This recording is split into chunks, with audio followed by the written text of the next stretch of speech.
Hi friends, welcome to our channel Jai Kisan రుచులు.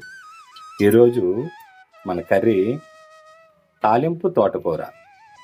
తోటకూరకండి మనం oil వేసుకున్నాము 3-4 స్పూన్లు. ఈ తోటకూర ఈజీగా చేసుకోవడానికి చూపిస్తున్నామండి. ఆయిల్ వేడెక్కింది, మనం వెల్లుల్లిపాయలు వేసుకుంటున్నాం 4-5. ఒక పావు స్పూన్ ఆవాలు వేస్తున్నామండి, ఒక పావు స్పూన్ జీలకర్ర వేస్తున్నానండి, పచ్చెనపప్పు మినపప్పు వేస్తున్నానండి. కొంచెం మనకి ఎంత కావాలంటే అంత వేసుకోవచ్చు అన్నమాట.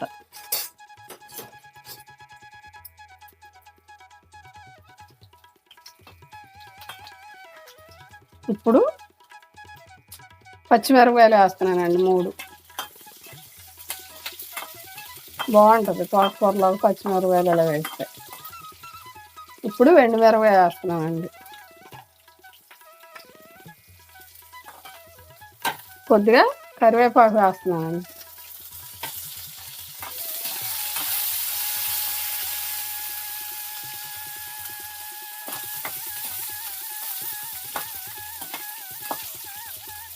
ఇందులోకి నేను కొంచెం క్యారెట్ ముక్కలు చేసి వేస్తున్నానండి. చాలా బాగుంటుంది క్యారెట్ ముక్కలు వేస్తే. క్యారెట్ కంటికి మనకి బలానికి కూడా మంచిదండి. ఏదో రూపంలో క్యారెట్ తీసుకోవడం మంచిది కదా, అందుకని చిన్న క్యారెట్ ముక్క వేసాను.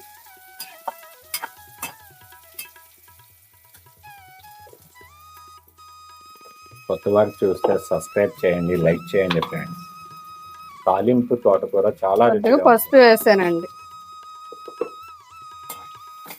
ఇవన్నీ వేగాక ఇప్పుడు మనం తోటకూర వేసుకున్నామండి.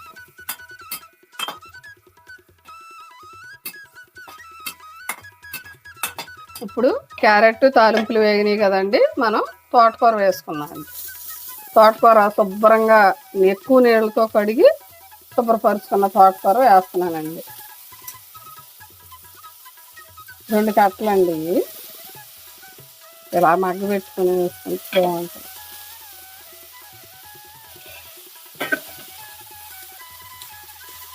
ఈ తోటకూరని కొద్దిగా మనం సాల్ట్ వేస్తే త్వరగా నీరు దిగి మగ్గిపోద్దండి.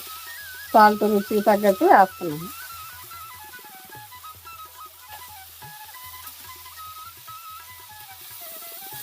చాలా ఈజీగా అవుతుందండి ఇది. తోటకూర ఉడకబెట్టేస్తే ఇందులో ఉన్న ఖనిజ లవణాలు అన్నీ పోతాయి కదండి, విటమిన్స్. అందు గురించి అని నేను ఉడకబెట్టను అన్నమాట. ఇలా పచ్చిగానే వేస్తాను, కడిగే శుభ్రపరుచుకుని. మనకు త్వరగానే అవుద్ది, విటమిన్స్ ఏమీ పోవు. అంటే మసాలా తిన్న వాళ్ళు తాలింపు చేసుకుంటారు కదా, ఆ తాలింపు ఇలా చేసుకుంటే ఈజీగా అవుద్ది, ఆరోగ్యానికి మంచిదేనని నేను చూపిస్తున్నానండి. ఇప్పుడు దీన్ని ఒక 2 నిమిషాలు మగ్గబెట్టుకుందామండి.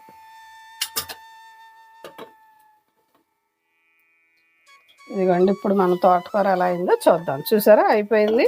చాలా ఈజీ అండి, చాలా ఆరోగ్యవంతమైంది. ఆకుకూరలో చాలా బలమైనవి, ఆరోగ్యవంతమైనవి విటమిన్స్ ఉండేయండి. ఈ ఆకుకూరలు మనం ఏదో రూపంలో తీసుకోవడం మంచిది కదండి, చాలా మంచిది. తోటకూరలో ఐరన్ ఉంటుంది, ఫైబర్ ఉంటుంది. ఇది చాలా కంటికి ఒంటికి కూడా మంచిదండి.